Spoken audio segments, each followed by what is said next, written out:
রে ভাই কি করিস? বসে আছি দেখো তো এভাবে কেন বসে আছিস ভাই? তুমি আসবে বলে আচ্ছা তোর মন খারাপ কেন? একা একেলা মন আরে ভাই আমি থাকতে তুই একা কিভাবে? তুই কে আমার আমি কে মানে? আমাকে তুই ভুলে গেলি? আর না ভাই তুই কি তোর লাইফে ভালোভাবে বাঁচতে চাস না? বেঁচে থেকে লাভ কি বল বেঁচে থেকে লাভ কি মানে?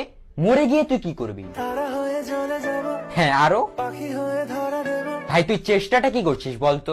তাকে আটকে রাখার চেষ্টা ভাই দেখ যে চলে গেছে তার কথা ভেবে আর নিজের সময় নষ্ট করিস না, মুভ অন কর। আর না না মানে এভাবে তুই আর কতদিন থাকবি ভাই? জানি না যাব কদ্দূরে এখনো ভাই আমি তোকে ভালো মতন বলছি তুই ওকে ভুলে যা, আমি ওর চেয়ে আরো অনেক ভালো মেয়ে তোকে এনে দেবো। লাগে না লাগে না তাহলে এভাবেই থাক শালা, আমি চললাম। কোনো উপায় দিয়ে যা তুই এই নে। अच्छा चलता